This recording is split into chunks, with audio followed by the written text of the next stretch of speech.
We interrupt this video with breaking news. The professor is waiting for you to like and subscribe to Movie Community College. The professor would also like to declare that the Super Kings are the best team. How's the Josh? Now back to the video.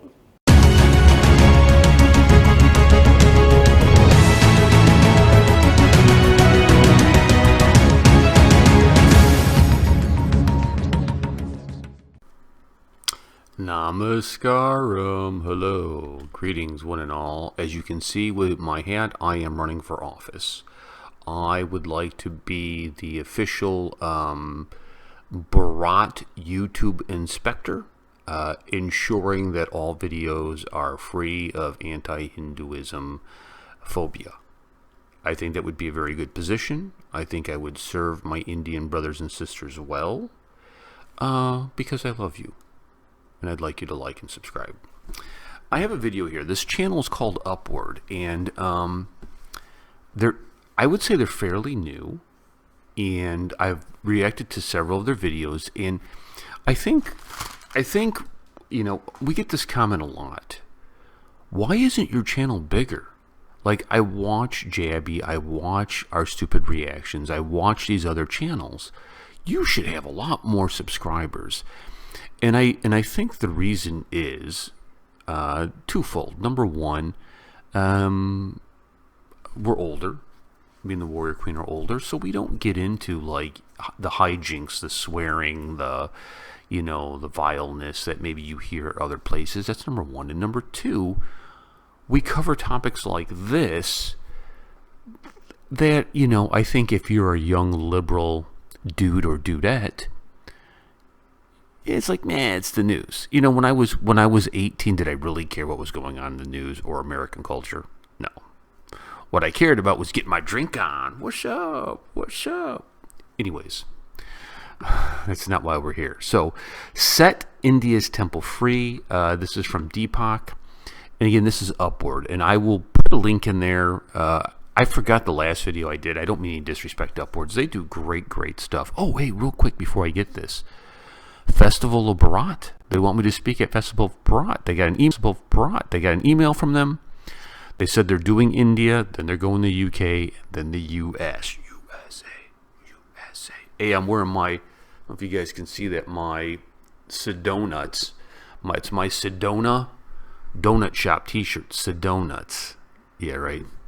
I just filled in every Homer Simpson stereotype. Fat old white guy liking donuts. Anyways, let's get into India's temples. Set India's temples free. I know a little bit about this. I'll be curious to see what they say.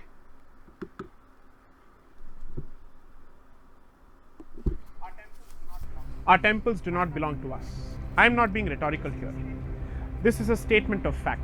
Hindu temples have been usurped by the very institution that is duty-bound to protect the freedom of religion, the Indian state. In states like Tamil Nadu, for every 100 rupees that you donate to a temple under state control, which is almost every temple, 18 rupees land in the coffers of the government.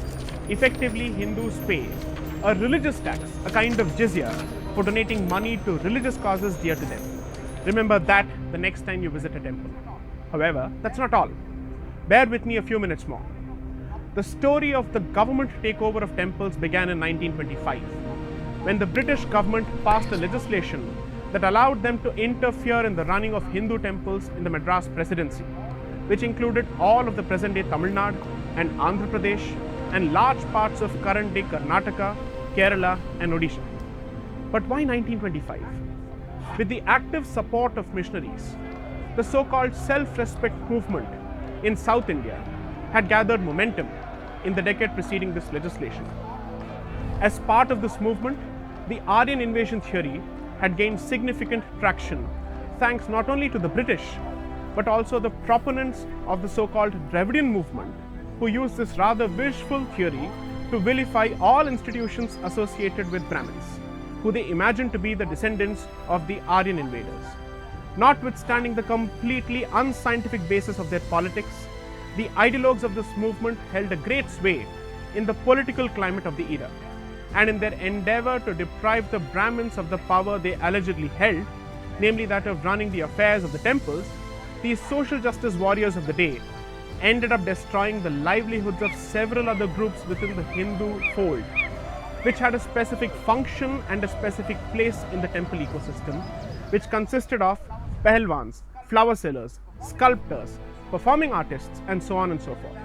But the real damage was yet to begin, and ironically, it happened not under the colonial rule, but when India became a free country. In 1951, the Shirur Mutt in Udupi, along with 2 other major temples, was notified for takeover by the state under the Madras Hindu Religious Endowments Act of 1927, which was then replaced by the Madras Hindu Religious and Charitable Endowments Act of 1951. This led to a legal battle in the Madras High Court and eventually in the Supreme Court of India, which in 1954 struck down some of the central provisions of the legislation as unconstitutional and illegal. But in 1959, a new legislation was brought in by the state government, which effectively rehashed the very same provisions that were struck down 5 years earlier by the highest court of the land. This legislation is in force even today and remained unchallenged right until the late Pujya Swami Dayananda Saraswati ji stepped in the year 2012 to challenge the Hindu religious and charitable endowment legislations of Tamil Nadu, Andhra Pradesh and Puducherry. What is important to note is that the presence of such Hindu-centric legislations is not limited only to the southern states. Bihar, Himachal Pradesh, Uttar Pradesh, Odisha and Maharashtra too have legislations which control Hindu temples. Despite this, prior to Swami Dayananda Saraswati, barring an exception here or there, no one from the Hindu society deemed it fit to challenge this blatant takeover of their religious institutions by the state, which is a violation of their fundamental rights. The legendary apathy of the modern Hindu was on glorious display. Since 2012, the petition filed by Swamiji has been languishing in the Supreme Court and the court hasn't had the time to look at it, while it seems to have had all the time in the world to take up cases like triple talaq. As a result, over 34,000 temples just in the state of Tamil Nadu are in a limbo, and devotees are waiting for justice to be delivered someday. But why is the issue important, and why should the Supreme Court take it up with more alacrity than it has so far? Point number 1. State control of temples encourages corruption. In 2017, the Madras High Court delivered a judgment which was a scathing indictment of the manner in which the Tamil Nadu HRC department and state police officials were hand in glove with thieves of temple heritage and jewels. This was not a one-off instance, and such horrendous examples abound, where the meddling by the government in temple affairs leads to huge and monumental corruption. Point number 2.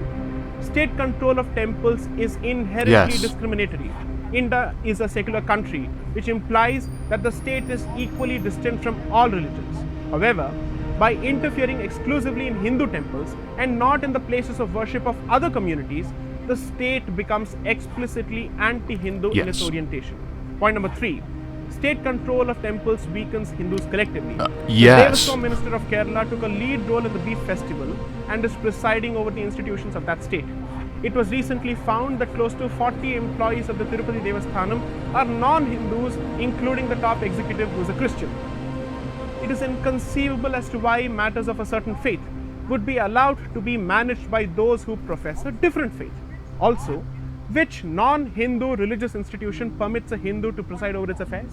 Point number 4. State control of temples facilitates conversion. Because of the infiltration of the temple management by non-Hindus, the traditional ecosystem consisting of various castes and communities has broken down, and the people specializing in certain roles, such as sculptors, have suffered financially and have thus been made more vulnerable to predatory proselytization. Point number 5. Temples lose real estate under state control. Almost every other week, a case of temple land being taken over for other purposes, including hostile takeover by other religious groups, is reported in local media all over the country, but never acquires the dimensions of national news.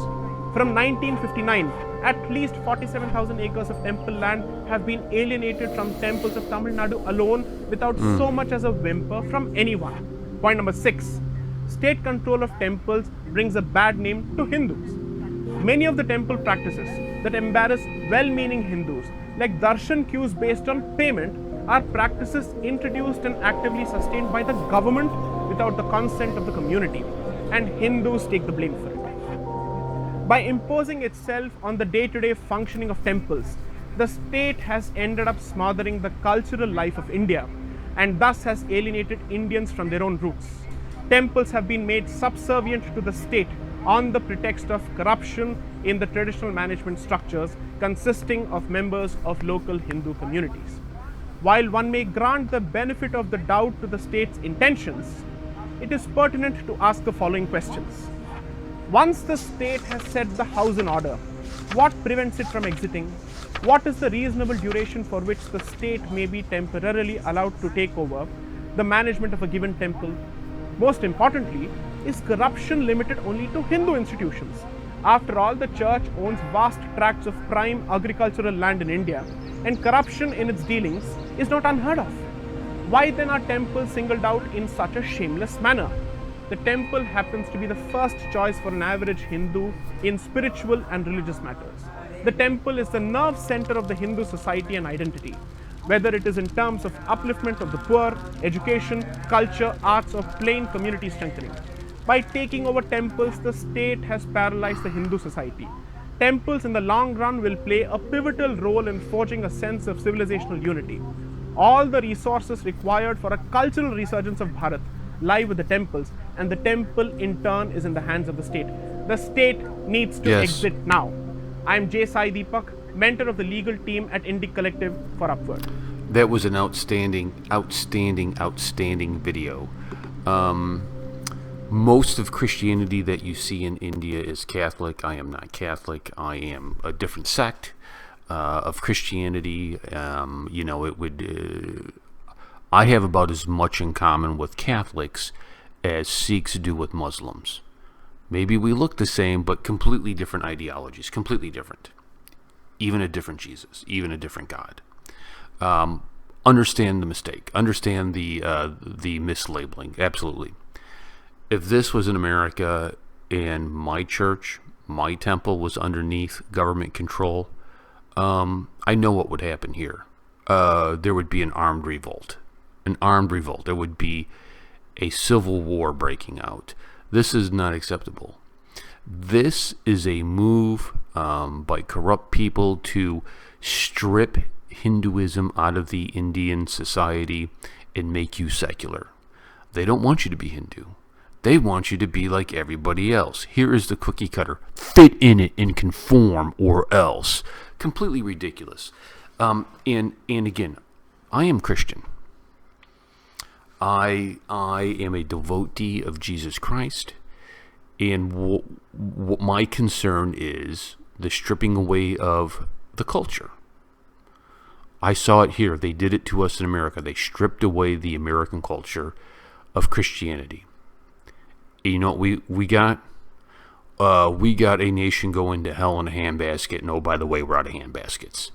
The same thing is going to happen to you. If you do not push back against this, hold on to your culture. Hold on to it. Again, I'm not saying this because I'm Hindu. I'm saying this as a dude who watched it happen here in America. India, you're about 30 years behind the culture of America, right? That's probably the wrong way of saying it. The trends that have happened, about 30 years. You need to act now. Or, I promise you this, your grandkids will wake up in an India that you do not recognize at all. You're either going to pay now or you're going to pay later. Pay now or pay later. Do not let this slip away. It's so hard to get back. It is so hard to get back. Excellent video. Great channel. Go check them out. Make sure you like and subscribe to their channel. If you're going to like and subscribe to me right now, because I'm awesome, go do it to theirs. Okay, go do it to theirs. Peace and much love. We'll catch you guys later. Greetings. I am Minamoto no Yoshitsune, #1 samurai in Japan, and I am here to greet you on behalf of Movie Community College. The professor and the warrior queen would like to ask you to subscribe to their channel, Movie Community College. They are close to 200K, and they need your help. Please like and subscribe to Movie Community College or face the wrath of Japan's #1 samurai.